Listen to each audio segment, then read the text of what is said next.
but maybe they have to mix it up if they're going to be able to beat Freedom. Yeah, and as you were mentioning, for Srey specifically, it's really seemed like every single match he comes in with is the new hero that he is adopted and been feeling more confident on, that they have been able to work into their compositions too.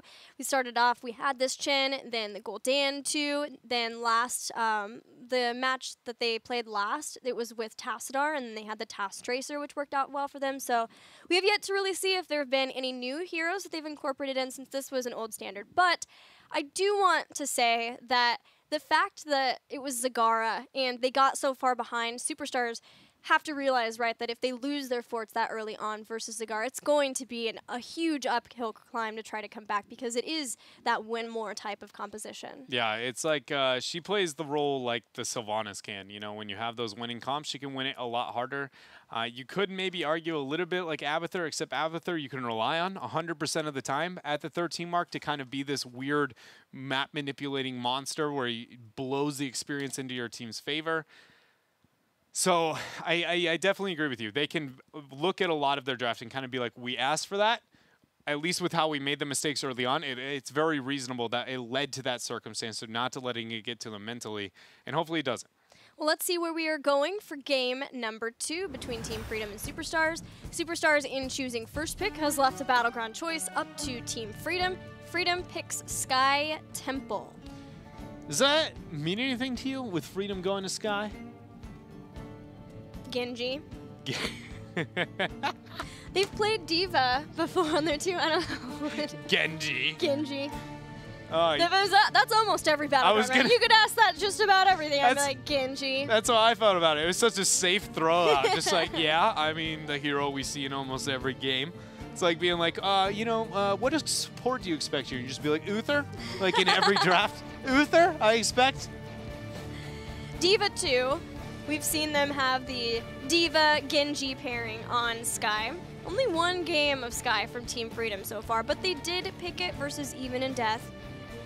And it actually wasn't the pairing with Genji. I was crazy. Just the Diva. Diva with Li Ming and Greyman. For Superstars on Sky, Genji. So there you go. He's off. He's and gone. Brightwing. Superstars is removed. Yes. They don't want to deal with it. The noob's off the table too. Is this a snap to Haka? Do they go with something else here? For Superstars is going to be the task. Keeping it open. I was wondering if they might, commit to, again, a different priority of heroes just based on the comfort that they feel here, but they're going with more meta with the first pick Tassadar. Uther Stitches doesn't give away too much for Team Freedom, but does get Stitches along with an immediate hook follow-up. Freedom also keeps up the trend of just being some of the most meta-focused drafters out of it. They don't hesitate because it's a math problem. Really, it is nearly that easy. I will say, I don't know if Superstars is the team to do it, but that will come back to bite them eventually. You have to recognize, appreciate, and follow the meta 90% of the way. 10% is the freedom factor, whatever your team is. And, I would expect a better team to just go, please pick the meta, because I'm going to body that rotation. You don't think that Freedom's freedom factor is Diva? I don't think one hero is enough to be that, right? Like, if you came to me and you were like, I don't know, name another hero that some player plays very well. Like I would say with like any team Glaring's been in the past, with the Zeratul. Would you be like, well, Zeratul's enough to be able to redeem them of every single game? I'd be like, heck no. That's one resource I have to worry about. Just draft things good against the Diva. Draft things just good against that. It's, having those things, great. But when you only have one, not that bad. Maybe Freedom have more and we just haven't had to see it yet, because honestly, nobody has really punished them until now, taking away that Genji. In fact, when I talked to Kira, I was like, were you guys surprised that Naventic, who had been banning Genji, let you have it? And he was like, yeah. We can play versus Genji, and we can play without it. But if you're going to give it to us, thank you. Yeah, it's a nice resource teams like Team Freedom can abuse in the draft. One that not any other team in North America really gets to use as heavily, except maybe, again, teams like Roll20 with things like the Medivh, but anytime we see it, going to love it there. Rhaegar's been the band here for Freedom. Task Tracer once again for Superstars. Yeah. So I expect this to be a better game for Superstars than the last one. All right. Call me crazy. if this RL gets banned, what main support would Superstars move into? What I was trying to say, because they aren't going to ban it, I'm a sad panda now. Lucio. Really underestimated right now. He did get buffed. He's not he's not meta. He's yeah. nothing like when he came out where I was like, guys, Lucio is so underestimated. He is the best support in the game. And everybody's like, I don't know. And then eventually he got there. This is a different version, but he has a place. He very much is a situational one, and I don't totally hate it for Superstars. What are you're giving me the stank eye there. You what is it? think it's going to be Ariel? No, they were hovering into the ban. No, you think Superstars will pick Ariel? I mean, whatever. I didn't get that far, I guess. I mean, it's very reasonable now that they have a Tassadar. It's possible. But you need another tank. I guess, are you okay with Tracer being your hope? No. That's it doesn't. my question. Yeah, it doesn't have to. Yeah, I wasn't saying that they have to do Ariel. The main thing was they were hovering the ban. I was just saying if that got removed, I want Lucio here, like so bad. Into a Stitches specifically because of the movement speed, like making it to where everybody's a little bit harder to catch up onto. He's still got such good AOE supporting schools. Like, yeah, he got kind of nerfed to the floor. But if you can make up for some of his weaknesses, which is just his default sustain, he is still one of the best. His movement speed is actually still broken. You know who else gets movement speed? Who? Fight time! No, not the Brightwing. It's going to be there. This is probably... This is a Brightwing game. Yeah, it is. It is a Brightwing game. To see it that high up. Li-Ming Greymane on the other side. Double reset composition. You've got the Uther for enabling the Greymane too, as well as the Li-Ming. Brightwing's pretty effective into a double reset comp because they want to win the fight in half a second, and Brightwing's only good in the fight for about half a second. Into a Brightwing, you want to win the fight over a 10, 12 second window, like longer amount of time. And in having that, so I don't mind if we see the Brightwing here, again, because the map and the global and the Polybomb dream into that doubles reset, but I don't think you have to. And the other pick being the main warrior, what does Superstars want? It's the Arthas, and there's the Brightwing.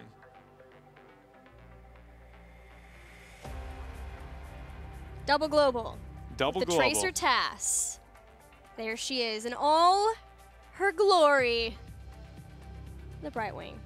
Brightwing had a huge change in the patch that just came into HGC. Switching out so that her shield dust, or her pixie dust, doesn't give block stacks anymore. Instead, 30 spell armor. And then you can pick a talent for just straight physical armor for the duration instead of stacks at 13. So effectively changing out the spell armor for physical armor at 13 if you want to pick that up. But there's also other 13 options as well. And with the spell armor, you aren't forced to have to go into the physical armor necessarily. Team Freedom, though, they're playing to win again. They've got their diva. They've got the diva set up here for us. This, oh man. Having the diva not having another easy kill target, anytime we can see those compositions that are like, we really want this kill, and then I see the diva picked up, I really enjoy it. It's like picking Abathur into Stitches comps. You just remove the one thing that they want to do. It's just not even an option to be able to have that. So I do like that here for Freedom, and they've also been extremely successful with it. Probably the best North American diva team that we've had after the midseason brawl coming to light. So still heavy favor for Team Freedom. If anything, I take less from Superstars draft, like in terms of just the overall strength. It is a good composition up into the long run, but it's like into the last game, you know, I felt like they should have won the laning phase, and it looked pretty poor very early on. I feel like we can expect the same here for Freedom. There were some diva nerfs that we'll talk about once we get into the game. Maybe that's an opportunity for Superstars. Let's get into game number 2 and see if Superstars can tie up our second series of the day.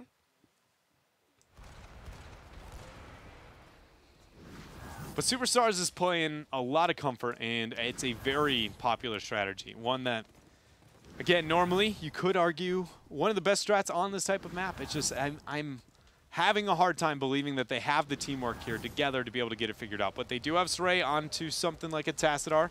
Tass is, again, one of the easiest of that role to be able to pick up on. It's very common to put your flex there whenever they're learning. And Hosty has shown that when you put a lot in his hands for the team, he can deliver with something like the Tracer with the Tassadar backup. Looking, though, at our diva, she had her mech health damage and health regeneration nerfed, and then hit the Nitrous, the level 1 talent that was still picked up by Nasmus, was still picked, but during the extra speed boost of the initial boosters, it's 50% less damage instead of, or 50% extra damage instead of 100% extra damage. So a nerf on that talent, but Nasmus still believes that it is the most viable talent. Yoda stocking off on the side. OC's moved on down here. He's going to be the Tracer this round. But got to keep your eye out for Nasmus, mainly because he complimented my suit. Only reason to shout out That's Nasmus. That's the only reason. Nothing about the fact that he has a fantastic win rate with this hero, specifically D.Va. Granted, a lot of the time they have D.Va, they also have Genji, and it's the pairing together to seems to be where Freedom really excels. But they've run this before where they have the Li Ming and Cure playing Li Ming along with the D.Va too, and that was even here on Sky Temple. Yeah, and so having the Li Ming for that reset is going to be really awesome. And I just wanted to kind of highlight why that works with D.Va. So it's mainly just because those heroes are very important on when they go in. They want to go in and just never stop spamming face rolling the keyboard on out. But heroes that can whittle away at the front for long periods of time, we talk about Arthas often because he slows things and it helps. But it's also because of his consistent AoE damage and the threat he's putting up to the front side. The slow is just a cherry on top of that circumstances. And so it's really nice that we see that for this on Freedom. They're going to have the D.Va, pressure up the front, drop a mech, and then suddenly Li Ming's getting resets. How do you deal with that? Well, the answer is force the fight before you get there. Zughrug, he's already down. Extremely well done of Superstars to abuse that double global composition and catch somebody who doesn't have that much mobility. Zughrug stitches in the front line. The Dahaka came in, the phase shift too, and it pulse bomb just to make sure that Superstars could seal the deal in getting first blood. Shot on top there for Superstars. Dansky trying to buy a little bit of time here up on mid. Sray is not necessarily the greatest of threats. This has been delayed a long time though. Yeah, it has been delayed very, very long time. And so that's going to allow Superstars to be able to make the transition down. Brightwing is looking to join in 3, 2. Now's the time. Let's see what you got, Superstars. You're going to move up. They don't. They're going to go for the trade. All right, so it's going to be an early Giant camp. We've seen this twice from Superstars. They took an early Giant last time they played Sky Temple, and they immediately invaded. If they do the same here, you know, maybe this is a new Superstars approach to Sky Temple. Watch. Airho's heading over. Yeah, they're going to do it again. Interesting. This is a new thing for them. And they kept 2 globals in the lanes too, so they had the globals there the entire time. Now they have the invade. Now they got to abuse the globals, not run away from the fight. There's no point in invading and having globals if you're not going to abuse them. Nasmus, though, is a scary possibility because that self-destruct is activated. Hammer of Justice hits. Airho on the retreat. Boss got the final blow there. Man, he was dead no matter what, but just having the Frozen Tempest or the Slam, one of the two, max range, just clipped the boss there. Came in for the old punishment. It was a bit of a honey dip that he had going on there, you know? Honey dip, we're going back to sports balls. Okay. It's when you slam dunk, but you slam dunk so high above the rim that your elbow gets stuck in it. You know, you just honey dip. And you just hang What there. do you do? Just hang out there for the rest of the game? I don't know, dude. I learned. Does someone time out and bring a ladder? I actually don't learn this from traditional sports. It's fake sports ball. You know, I always played the old school, like, unrealistic basketball games. That's why I was honey dipping. No? I've never heard of that. Well, Sounds like something that Winnie the Pooh would do. Smarter every day, Gilly. That's what we're here for, okay? We're just trying to learn. Teaching me. You know, it's not just you, it's everybody here. Like, about Superstars' pressure of the early game when it comes to Sky Temple. They've gone with the double giant strategy. It's their new thing. Iacona has just now picked his level 4 talent. It is Peekaboo. He's, in fact, about to pick his level 7. No. Do you remember how long he held that up last time he played Brightwing? Level 11. And it was, they walked onto the boss point, he picked Cleanse, then he picked Emerald Wind, then he took the boss. Flashy plays. I loved that play. That was really fun. You know, that's what I've been missing in my professional career. Everybody's been missing it. The Kona? Well, see, if you don't pick the talents, then you look a lot flashier when you pick a lot of them in a row. Like, it really doesn't take that much micro. It's just control, and then you go like 1, 2, 3.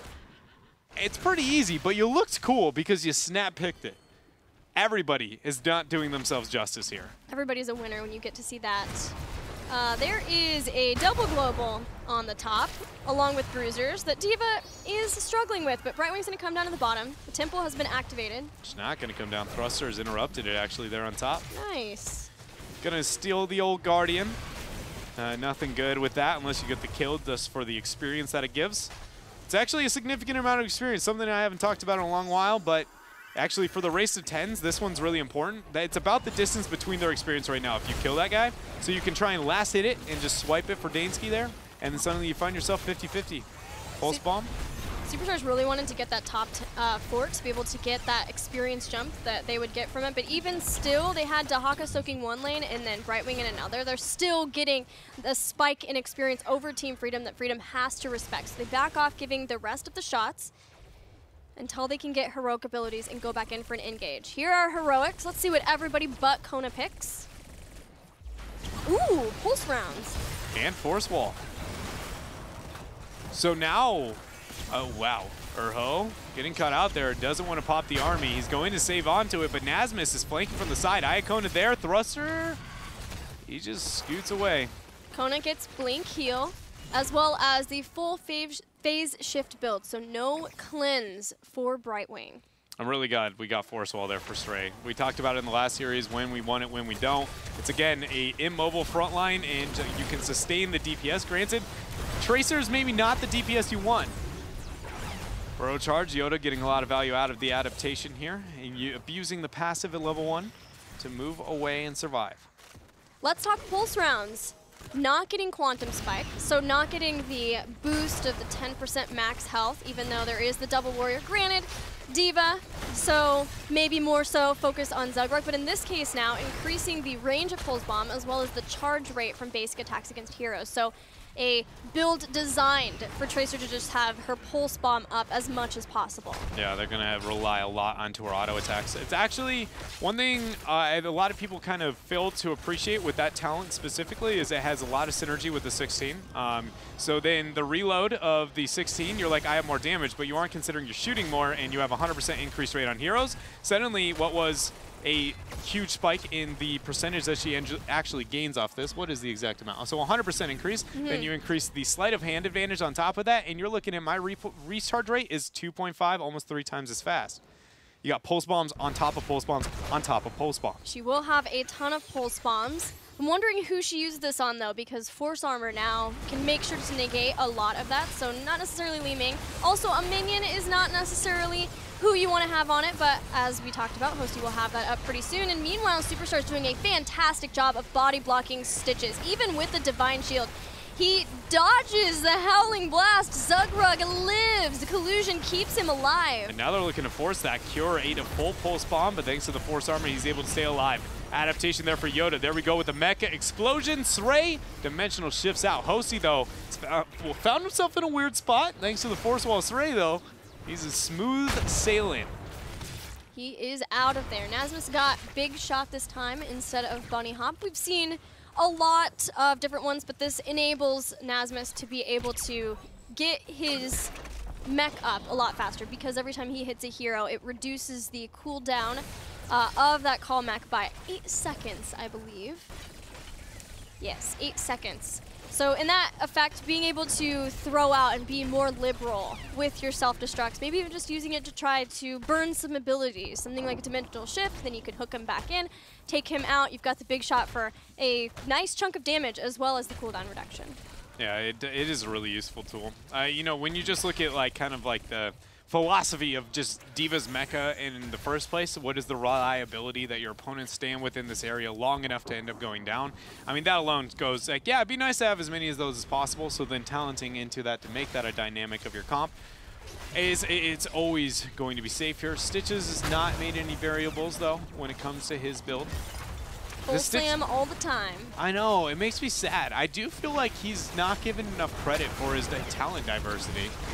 Hold on here. Pulse Bomb, Divine Shield. Nice shield timing there. Nasmus still hanging out in the back. Slowed down, though. He's going to come out of this. Did not have the self-destruct. Immediate route to follow up. Beautifully well done from Superstars to get a kill on D.Va. Yeah, and they're moving up. They're going to be able to return a lot of the shots. They finally have gained an experience advantage, and more importantly, they just now have evened out the actual structure advantage with bottom well now being removed. It's near 50-50 in this game. The structure is very even. Kills exactly even. Experience slightly in favor of Superstars, but again, they have that double global composition of Yoda and Iakona's Brightwing, who did take the new shield dust. So that dust, that pixie dust, when it goes down, will be very helpful in negating a lot of the damage that Team Freedom can put out against the target. Team Freedom, for a moment, looked like they were going to invade. Sray with almost a 6th sense there on the Oracle use. Both teams just take it and leave it. Freedom, let's think here. Does either team, to you at first glance, have a major advantage fighting in a shrine area versus a lane area? Well, I would always look at self-destruct as pretty nice. Over the chokes. Yeah, you're probably right. That would be enough, but my fear is the force walls. They're That's being true. too big of a problem in those territories. I almost feel like I want Freedom to take a fight in open area. It's just, normally you would say no because that makes Tracer a big threat, but I mean, look at the map. It doesn't matter where you take a fight. It's going to be Tracer as a problem with distance of safety. So what's the next thing I'm looking at? Do they have any territorial advantages? Dahaka gains a little bit. Arthas gains a pretty significant amount. Bile gets a little bit, and Diva gets a little bit. But I'm trying to look at what does Freedom have to do to change what we've seen over the last couple of minutes of this game into a team fight. And with the 16 talents here picked up, Superstars commits to the boss. Iacona has to blame his teleport target for that one. Yes. The absolute worst thing to do in the video game, die to that, and you're just like, team, I just needed you to get out so I didn't have to get hit by that. Superstars were just baiting the fight. They have the drag. It's there. Li Ming. Divine Shield and the Blink. Man, that's 2 Divine Shields needed on Cure in a row. And again, beyond the health pool of Li Ming, the reason why Li Ming sucks is as a clone target or a Divine Shield target is because she's so cooldown dependent. She has to be like, this is my fight, I'm all inning if you're ever going to Divine Shield her and get it worth. Yeah, hopefully, you would like to hope, especially with Go for the Throat, that you can use the Divine Shield as an enabling for Greymane to just get in there and be able to get a reset, at least the first reset. And then he enables Cure, because Cure has dominance. So once they get the first kill, he gets 20% of his max health back, and then like that, they can work in tandem. Urho with the flank there, drops the Army of the Dead, 2-man Howling Blast, no Divine Shield to save him either, but he falls so very low, he goes down before he can get enough heals, and look at Cure. The mechas drop to zone out, but man, Freedom just ready to unleash. Full spawns there, but Cure does not matter. Hook lands, Dimensional Shift, but Dansky is right there. Cure and Nasmus working together to take down Iacona, and they get it. Team Freedom has wiped Superstars with 1 battle. And they're going to have themselves a free boss here up onto the bottom half of the map. My goodness. This is really a momentum swing, mainly because the structural advantage that we're going to see Freedom gain. There's a cool little play that Freedom can make happen. I'm going to say it's about 0% chance we see it. You actually cycle through Knights immediately after because you know they're going to respond to bot. That gets free damage onto the keep front wall on top. That secures a keep if you get enough pressure. And it's only possible because this boss was started. So you actually can 100% keep that top keep if you cycle properly. They're not going to, but this is one of those few windows where a cheeky shot calling play was possible. They're not doing it because of a different cheeky shot calling play. Yes, they're going for a different route. Boss. So now they go, look at us, you can take the fight up above. Then we go, nope, Chuck Testa, there's a bot on bottom. So then what you do to make up for this, everybody else has to be top ready to battle. Because now they lose shots, and they have to make up this pressure on bottom, but they didn't leave enough shots left to where somebody goes, oh no, at least I have to back on the side of Superstars. So close, but no cigar. That's where I'm leaving that one. Just like Tychus. Team Freedom at least have taken out both of the giant camps. They're going to push along with this boss. I broke my co-caster. You did, dude. That was a good one. Just like Tychus. Never heard that. That was, man, I'm impressed. You've been on point. Thank you, friend. Thank you. You had the setup. I appreciate that. Nasmus has self-destruct too, so he should be able to zone people away. Team Freedom just keeping the giants in the back alive long enough. There's a hook. Everybody just goes straight in. Oh my goodness. She had a blink heal, but Team Freedom cared not. They will take out somebody else instead. That was amazing. And with that execution, they want more. They're going in. Cure not going to land the combo there. The hook onto her. Oh, the stun. The damage is maybe not there. Nice force wall. No Army. He goes down. Man, I thought he had Army there for a second, but not realizing that's down. That was such an easy pick there for Freedom. Still, Team Freedom is really low in their resources. Not a lot of mana for Dansky and Cure. Low on health and a couple of members too, so they are going to back off. They are content. They got a giant lead with that momentum swing. Yeah, they really did. And they got to keep on top of it. You know, I was saying that, it's not reliable that they gain and keep 100% here.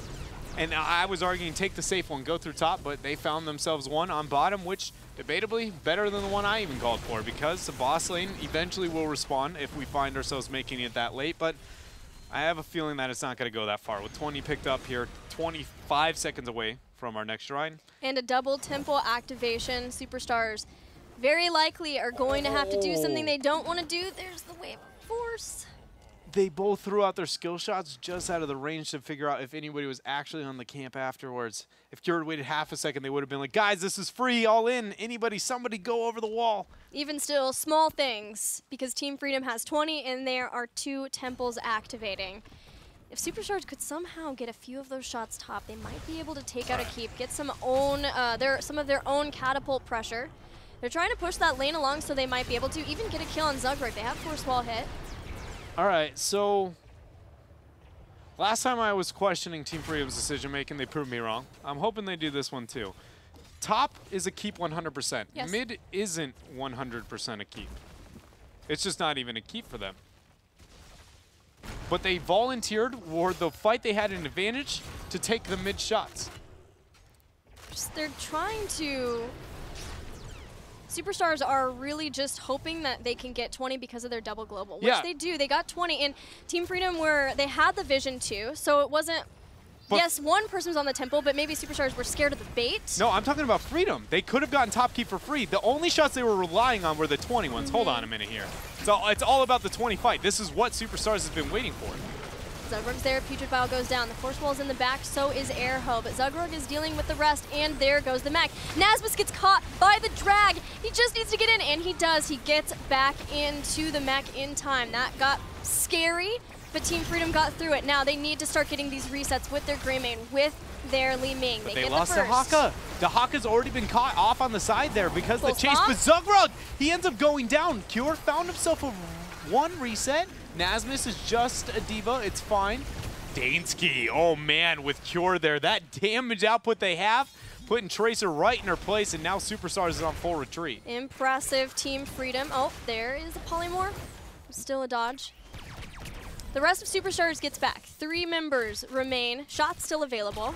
All right, so back to the question mark that I had, was just based off of, they didn't make the argument, I haven't seen it, and I don't think it exists. It's just because the health of the structures, if they had gotten every single shot off of top with the 20 advantage they had one altar to choose, they chose mid. Mid doesn't get a keep, top 100% gets a keep. And that was the concern I had. Granted, they won the fight, not gonna punish them, but always, I said that in the last series, and No Tomorrow debatably lost a game because I was picking a early game decision that they failed to make. So those things are going to matter, and eventually the keep ends up falling. It does seem strange that they wouldn't want to get the free ones, but maybe the thought process was, because Superstars is too scared to fight us, if we keep people out of vision, if we keep a hold of mid and only have one person there, then we can still get the top ones anyway because we'll win the fight over it, and so we make sure that we don't give any to them. Yeah, well, I can come up with one argument also with just that top has the worst territorial fight disadvantage other than bottom, but bottoms is weird because it's far enough that you actually can reposition down below and restart in the fight to where you aren't choked in. But with the Tassadar and Arthas, getting into those chokes in a bad spot you want to avoid, and I guess it was so much so that Freedom would take the open fight, which is only mid-shrine, and avoid the one later on. But they took the fight later on, and that's where I go, I'm not sold. Airho's making the play. They know they're running out of time. Superstars dive onto Team Freedom. Divine Shield very early. That was really early, but they have the mech in the back in the self-destruct. Superstars gets out of it, though, and they're chasing down Team Freedom. Yoda's in hot pursuit after getting that passive value. Zugrug there, nice force wall zoning out, but the pulse bomb landing onto Stitches is not not the target they want. You see on the backside, Nasmus, he's just trying to put out that healing, go for the throat, he gets it. Dansky gets first kill. There is the resets. Kier hoping for more. Yoda got super low, but Hosey's there too. Kier jumps on top of him and obliterates Tracer. Nasmus the entire time on the backside just going, I am the problem, doing so much damage there with those guns, throws the thrusters on, body blocks it out, and they find themselves a her-ho. 25 seconds, we've got 2 altars, but Gilly, no matter how Team Freedom decides to do this, this is done. This is checkmate in so many different positions as Team Freedom marches toward the core of Superstars, about to claim a victory in game number 2, putting them up 2 games over Superstars in this best of 5. Yeah, and not surprising the fact that we are here at this point in time, and I want to shout out to Superstars in that game with the composition they ran. At least for a couple while, it looked like they were very much going to at least stand a shot up into this game, but then it hit the decision-making of Team Freedom, slightly putting them out of control. It just, Superstars held on with a composition that was only focused on fighting. And normally they're a team that holds on with a team focused on map. And we've talked about how map is always safer, so to do that with that type of comp, though it doesn't seem like it, I would argue, huge improvement from game 1, and just a general improvement from even their performances all of phase 2. And that was something that they did last weekend as well versus Roll20. Yeah. Superstars were willing to draft these team fight oriented compositions with things like Genji, with things like Tracer, and they're showing that they're understanding that they need to make those kind of adjustments. So I agree with you, and I think there's a lot of teams in North America who are making adjustments who we haven't quite seen where things will settle once they make those adjustments and get used to those adjustments. But they do feel like they're going the right direction for those teams. Yeah, I very much agree. And, you know, if that had been the game played out the same way and it was like Freedom had control for most of it,